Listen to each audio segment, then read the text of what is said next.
Good morning. So I've been out here on the mountain for quite a while this morning. I went into the valley. I went further than I usually do, and then I hiked up. This morning has been kind of intense for me. Um, I've been just receiving. It feels like I'm just wide open. I've just been receiving download after download after download, and it started out this morning in my meditation. I received a huge download for my twin, and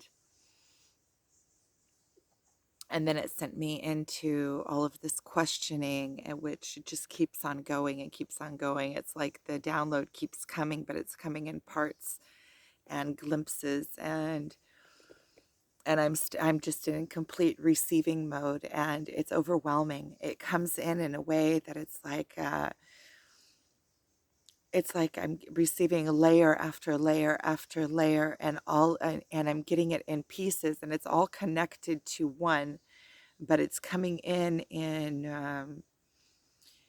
small increments, and they don't always come in sequence. So it's kind of like you're getting all of these pieces for this puzzle. You know, I received the big download with the answers, and then come in a lot of the questions, and what do I do with this? How do I go about this? Um, um, the, and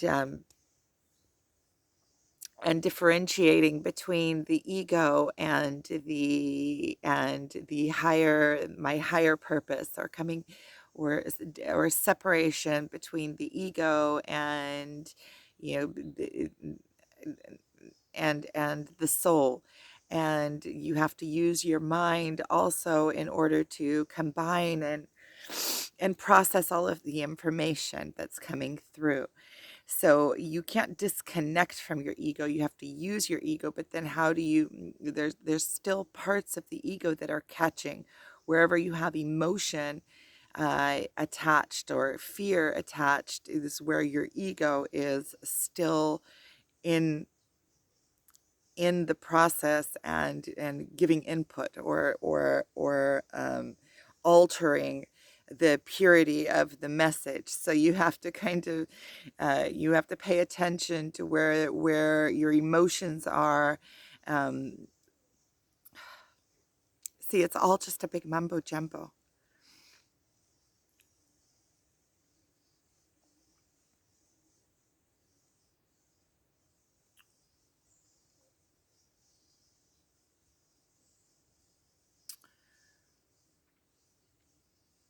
A lot of times when I speak something out, it really helps me to process it, but I have to be far along enough in order to be able to start speaking it out.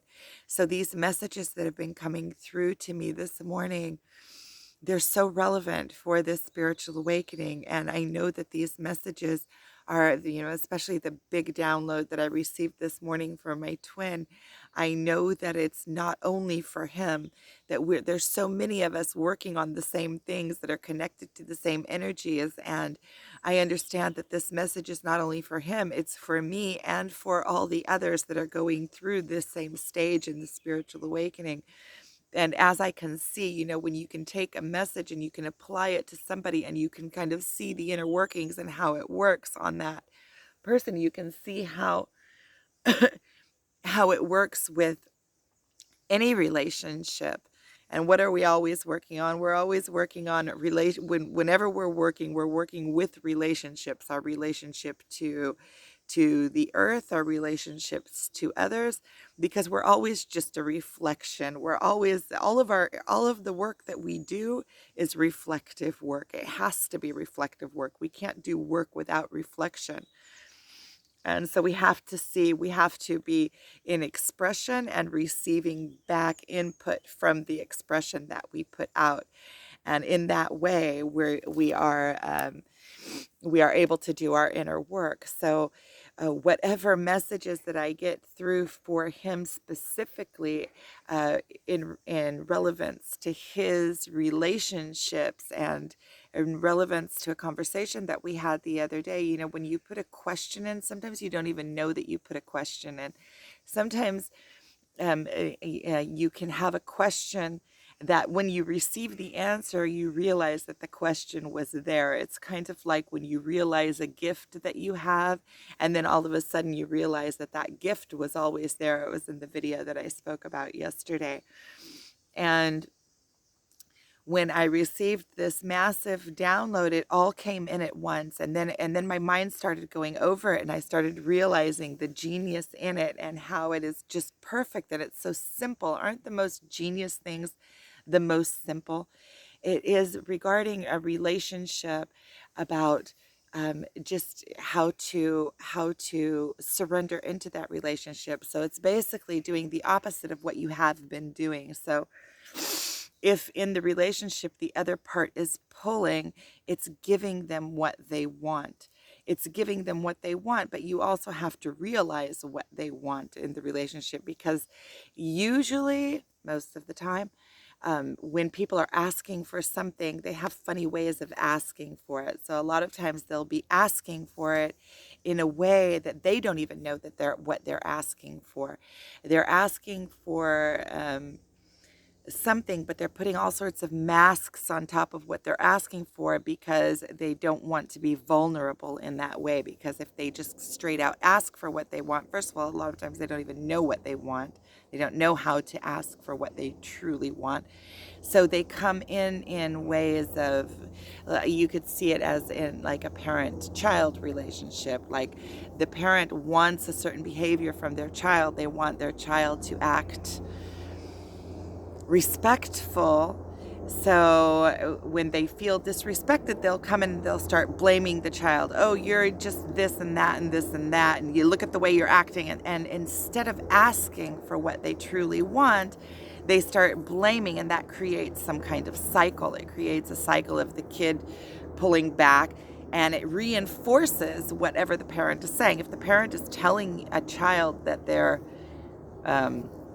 behavior is wrong, or telling them you are this or this or that when you do this, then it is in reinforcing that cycle rather than coming and saying the exact opposite is what they want. Let's say if I come to somebody or a spouse, and I tell them you're always putting me down, what do? They get into protective mode. No, I don't. You're the one that and then they're putting them down. So you're creating this cycle, right?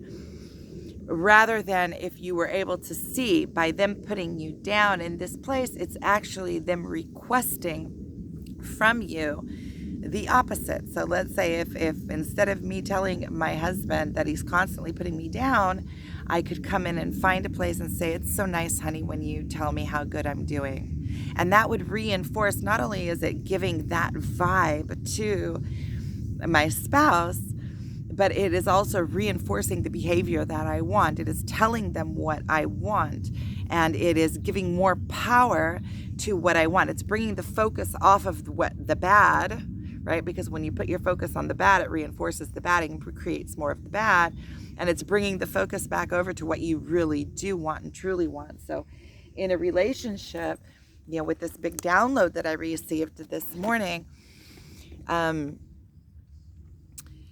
it came through for him specifically.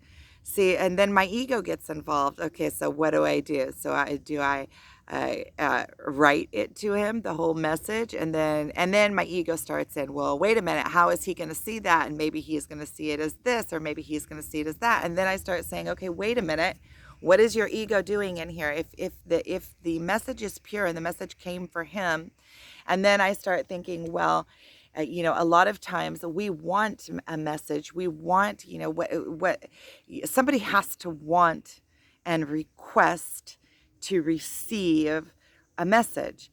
You know, if you can't just, you know, if you have, let's say with your spouse again, let's go with your spouse again, because that's an easy one for a lot of us. Um, if your spouse, you know, is doing something and you see a way that they could be improving, right? A lot of times they don't want to hear about it. You know, if they have to be ready to be able to receive that message. They have to, you know, you can't plant on rocky ground. You have to plant in soil that will be able to accept the seed. So when we have these gifts to give, sometimes we have to, well, sometimes always, we have to use our minds on how to give a gift. And sometimes, even though you can see something, it's not the right timing or the right situation to give a gift. You know, you can't give somebody a gift if they don't want to receive it. And you also have to make sure that the ground that you are planting the seed in is ready for the seed. You know, that it's going to rain and that they are ready for it and that they want it. You have to kind of make them ask for it, kind of.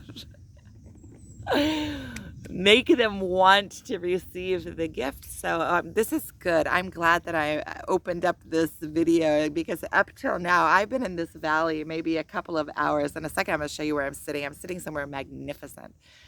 I've been in this valley for a couple of hours, just going through and going through. And my mind is like, you know how you get so many downloads and then your mind just becomes like a buzz. And I'm also thinking about what was yesterday when I had those realizations with my great grandfather, and that he is speaking to me. And then all of a sudden I'm starting to get all of these memories of different places where that same gift has come through.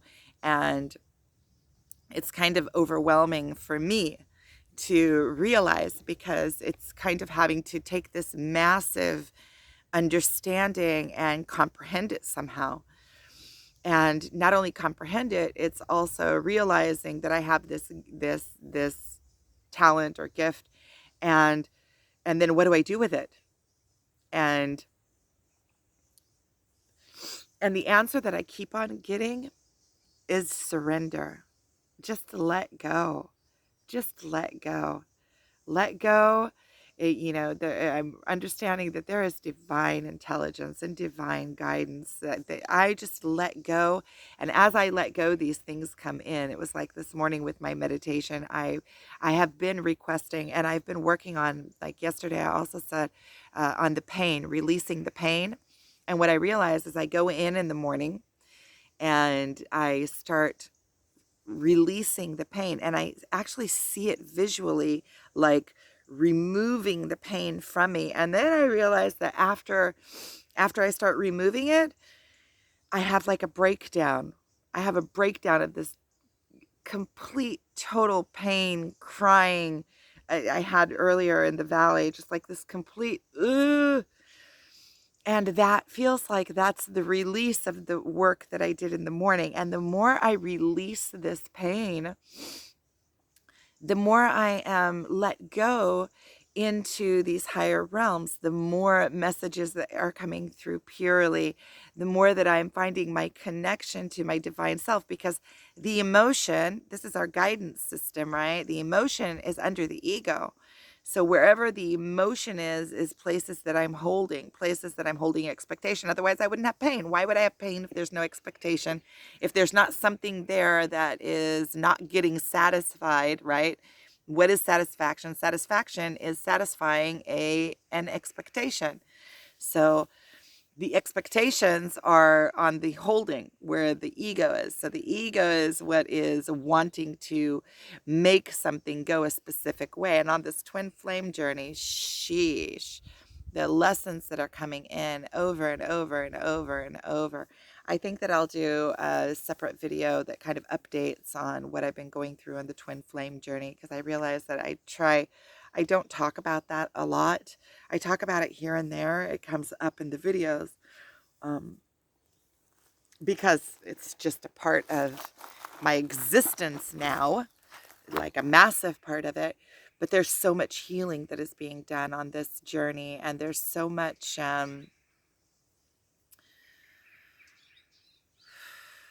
inner work that is relevant to that, because that external mirror is so strong. We'll see how I feel, because a lot of times I feel like some things that I'm going through feel so personal to me that I almost feel like, like a what are they called? Here. look look, I have one right next to me here, one of these. But without its shell, it feels so I feel so vulnerable that I almost feel like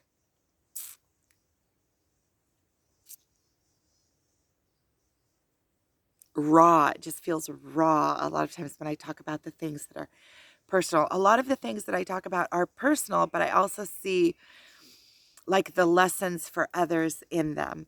And some of the things just feel so personal, like it's just me going through this. I just feel like it's putting a spotlight on my most personal, vulnerable, intimate sides of me. No, when I speak of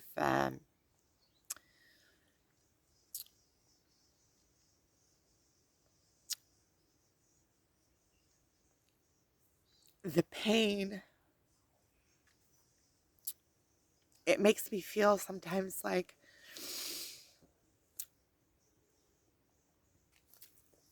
I'm stupid or something.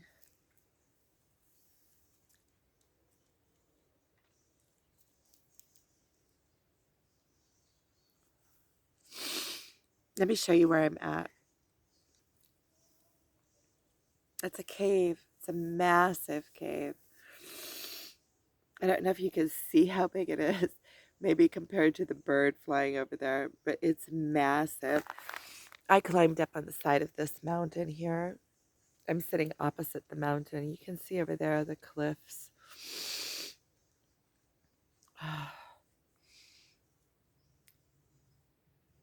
I call that cave, we call the cave, the family, a honeycomb cave. And on this side over here, there was also a cave up there that I was going to climb up to, but the dogs can't do it. So I decided not to. And so I'll just kind of go over a few of the messages that I wrote down, because it's just been coming through this morning, and a few of the things that come through coherent. A lot of the things just come in as a blanket. It's like it's I think it's in this realization this morning when the big download came through, um, for my twin, and then I started asking myself all sorts of questions about it, because on one side I had this, I lately I've one thing I've been noticing is that if there's a question, there is no question. So if I have a, if I don't feel fully um, confident in something, in doing something, and taking a step forward, I start asking myself why I don't feel confident. It's in a powerful way. It's in a way of knowing. It's in a way of not jumping the gun. It's in a way of not taking a step when it's premature. It's in a way of not giving power to something that doesn't need to give. I don't need to give power to, or to wait for something to be fully ready in the ethers before I bring it down into reality. And it's allowing me to live a life that is far more intentional. It's allowing me to, everything that I do, I know that I'm doing with purpose and with meaning, and I'm not just jumping the gun. Or, so this morning when that download came, I'm still processing it. It's still something that is coming together for me. So there is no reason to bring something forth that is immature, that is premature, and that doesn't have all of the different aspects already developed. Kind of, I mean, it's nothing is absolute, because a lot of times you have to bring something forth in order to cook it. Sometimes you get enough, I guess it's getting enough of it to where it's something that can come down and make an impact. Um,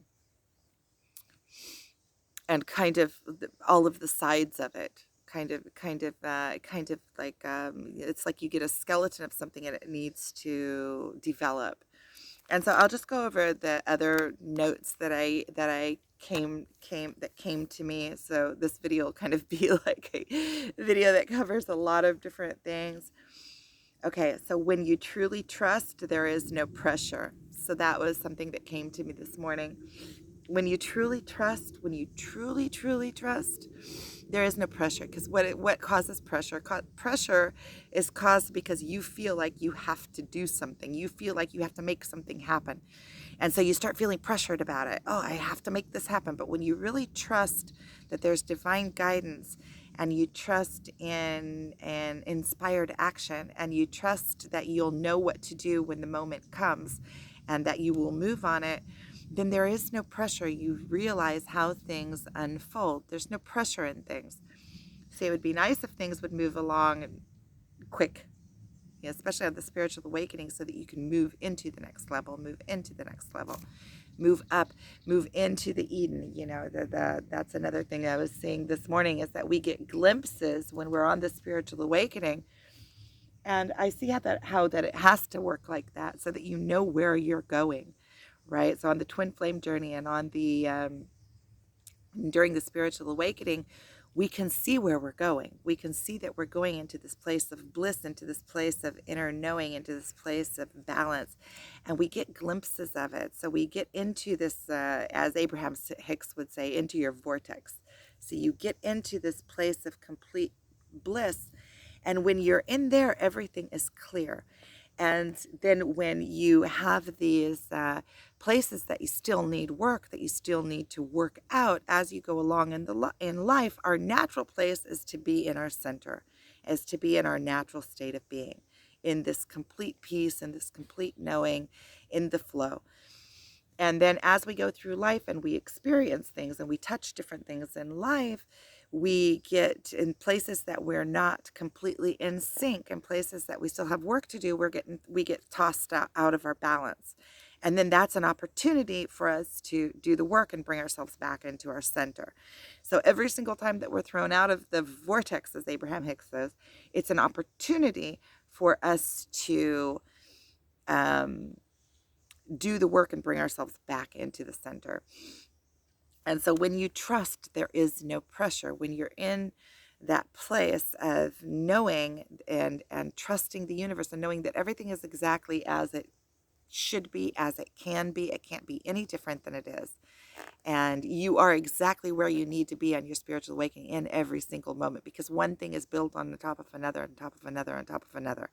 So you can't get to the 100th step from the first step, or to the 100th step from the 50th step. Sometimes we have these quantum jumps where we can jump over a whole bunch of levels. Or like this morning, I receive a whole bunch of downloads that make me go, and I feel like I'm going through this.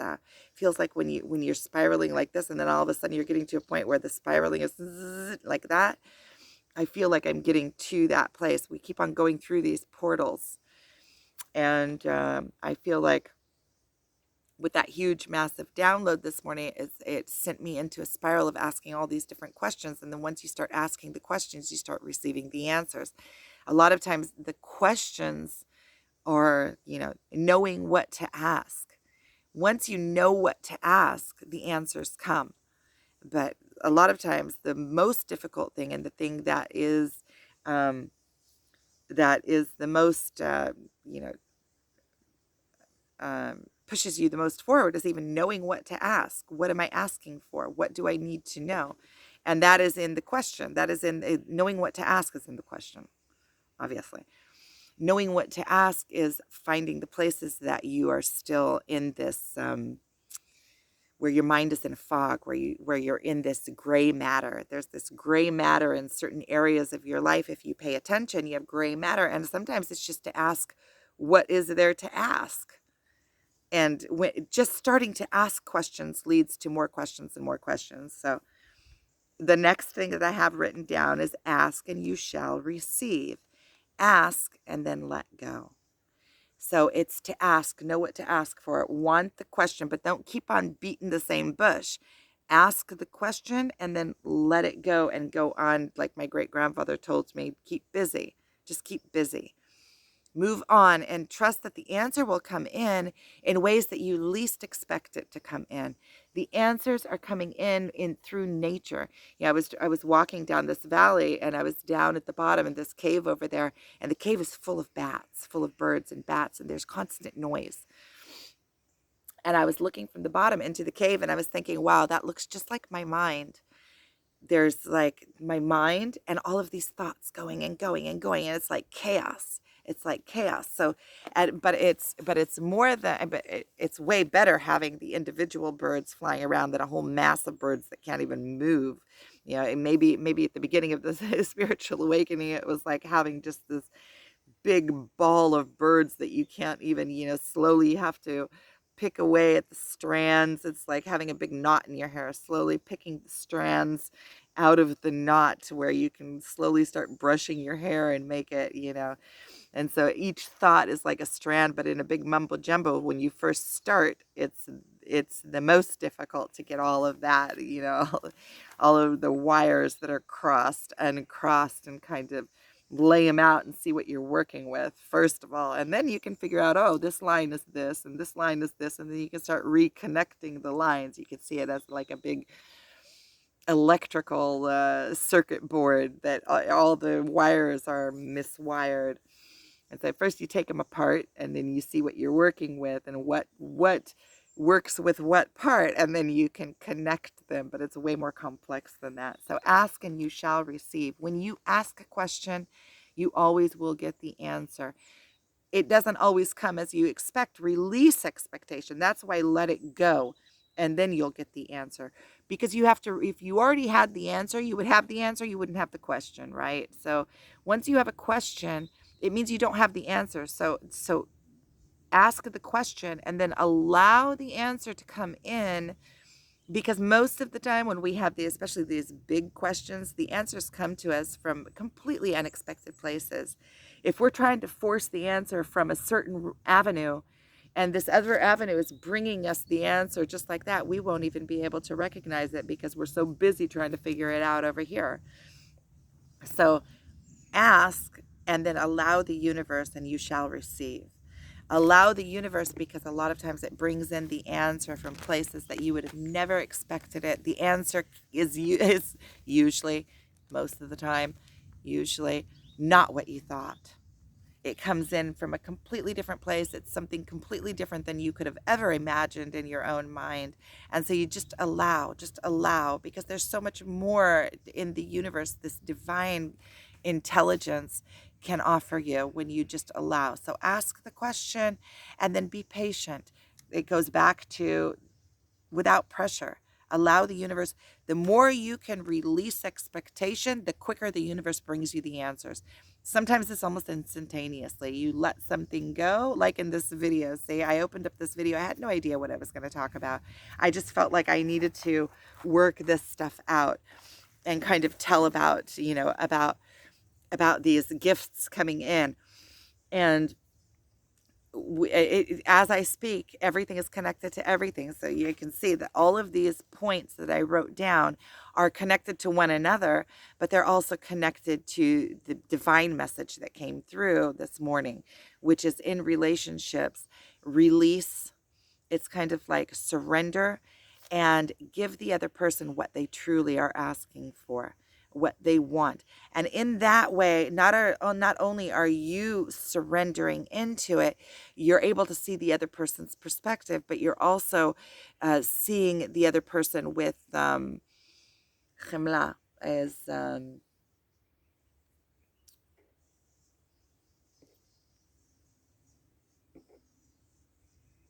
being able to see the other person, really, really see the other person.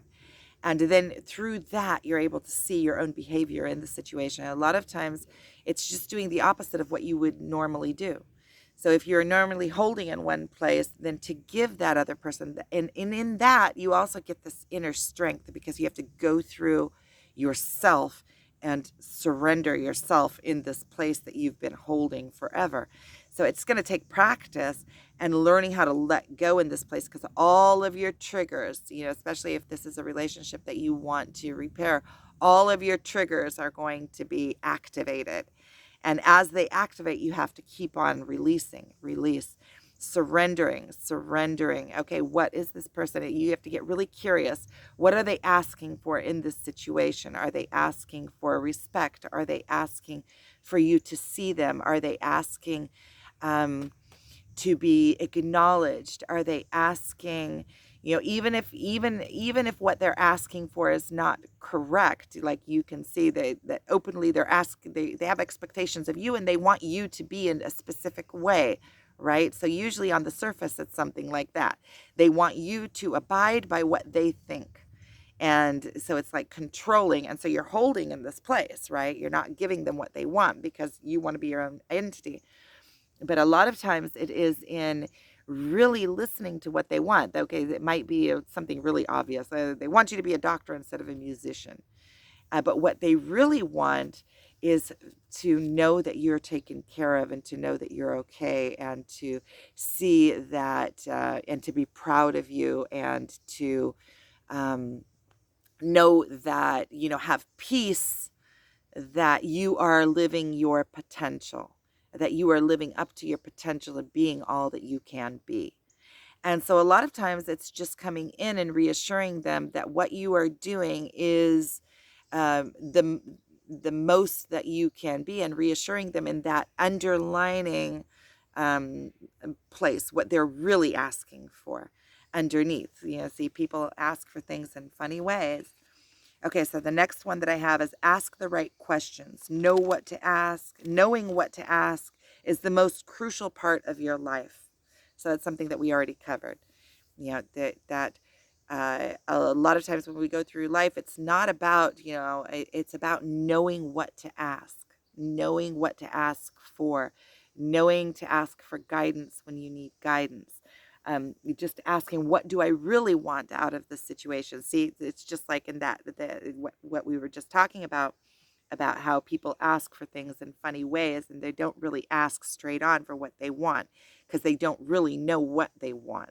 So it's knowing what to ask for, what is your real underlining purpose of what you want. So if I want a certain relationship or a certain person, it's because I want what that person makes me feel. So then I start asking myself, okay, so um, what is it that I want to feel? And that's also on this twin flame journey. It's coming back to that. It comes back in all the different directions.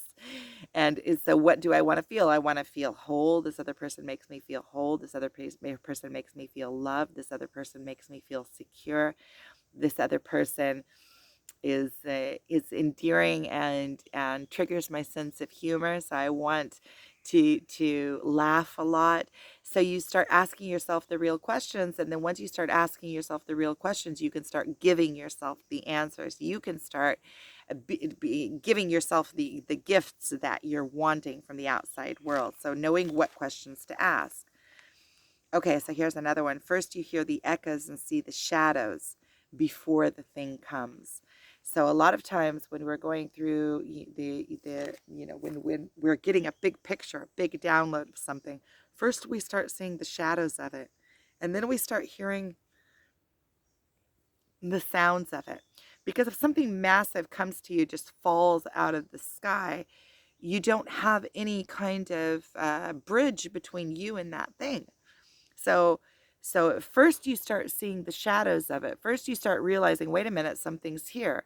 Wait a minute, I have questions about something. You start seeing the shadows. It's like in order to do inner work within yourself. And how did I come to this realization? I saw some shadows on the side of the mountain this morning. It was birds, but I couldn't see the birds. And so the birds were beyond me, but I could see the shadows of the birds, so I knew they were coming. And then I started hearing them, and then they came over the horizon. And so it's like the universe is getting you ready for something. It's almost like, when you start seeing the shadows, first of all, in your inner self, you start knowing that something's hidden in there. Wait a minute, something's in here. What's this? You start seeing the shadows. It's you could even say shadow work. And then you start hearing echoes. You start hearing voices coming up within. You're starting to get glimpses of what it is. And then comes the knowing, because you start having questions and you start questioning and you start realizing that there's something there. And only then can you perceive what it is. First, you have to start getting glimpses of it and knowing that it's there. So it's the shadows and the echoes of something coming before the thing itself.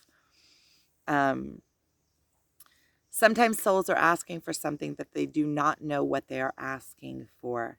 And then when they get it, they start kicking against it. So it's just like we were saying before about sometimes you don't know what you're asking for. So people ask for things in the wrong ways because they can't fully contain or be vulnerable completely in that place because it's too raw. So it's like kicking against something that you really want.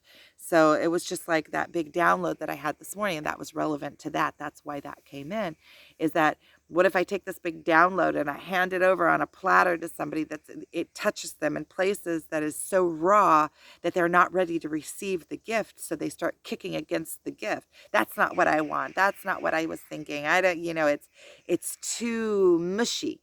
It's too far in. It's too much inside of the little tiny feelers that are in there that still need a little bit of healing. It's too raw.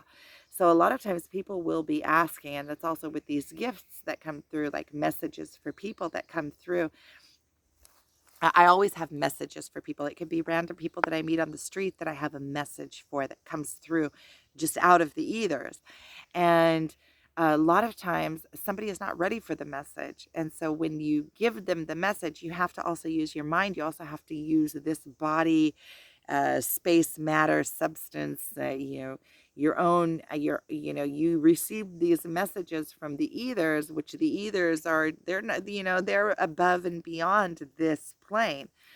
And you have to use your own mind on how to connect that to this 3D world. How do you take a message that is so vast and big? Sometimes it's really easy because it's like something good that the person wants to receive, but sometimes the person is going to kick. The person is going to get this message that they have been trying to cover up this place their whole life, and they're going to start resisting. So, because a lot of times gifts come in like really crappy packages. Sometimes they come in and they are very, very, very painful to receive. We all of us on the spiritual awakening know that. All of us on the spiritual awakening know that a lot of the biggest gifts that we give, we have to go through the pain. We receive them through giving birth to them. We receive them by really burning out the pain of what was in its place until it came in, until the truth came in. So we're burning out all the falsities, and that is painful. And we resist.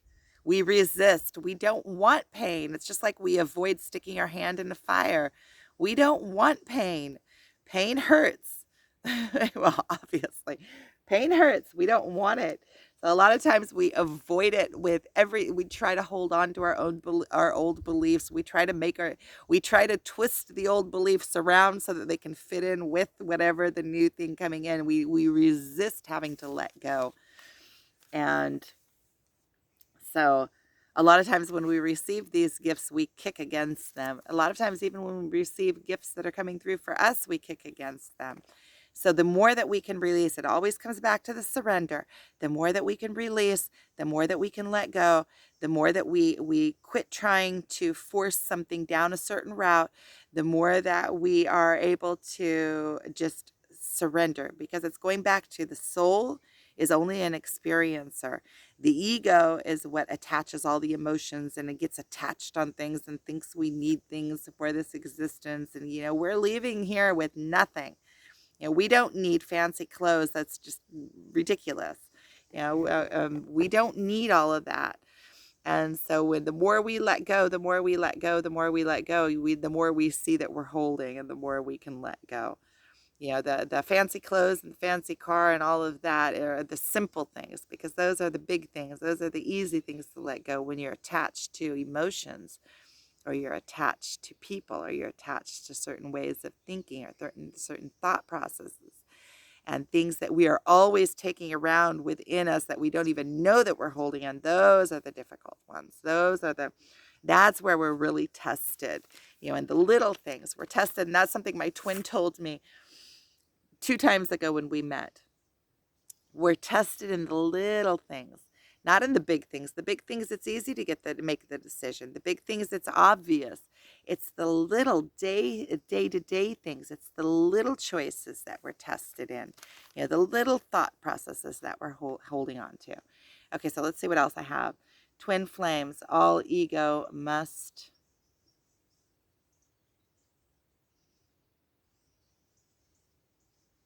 I don't understand what I wrote here. All ego must one out of the connection. Oh, must come out of the connection. So in your twin flame connection, you cannot have the ego in there in that connection between the two. You can't have those falsities, because the other one sees right through it. Because we are the same soul, or the same soul vibration, or the same. I don't even know what to call it. Because our vibration is so similar. When the ego is in there, so what is the ego? Putting labels on things. Let's say so I was thinking about this message that came through to him. So is, how do you give somebody a message that is so big, right? How do you put it through? Do you come in and say, oh, I have a message for you? That's the ego, right? That's the ego trying to build some kind of fence around it, and pat it before you bring it in. So the true way with a twin flame is just to blunt. This is it. This came through. And in that way, you don't have all the falsities on top of it, or all of the bells and whistles. So that would be what I would be saying. With your twin flame, there is no need for bells and whistles. You just come through straightforward, what it is. No introductions or labels. Here's okay, so I continued right. No introductions or labels um, on words. Separating the ego from the soul. So just coming straight through at the soul level. Just being flat, completely flat. And then I wrote, give her what she wants. And that was the message. Okay, so I'm going to go ahead and end this here. I've talked a lot. I want to hike down off this mountain and get home. So I really appreciate you watching. And when more messages come through, I'll come back. So thank you for watching.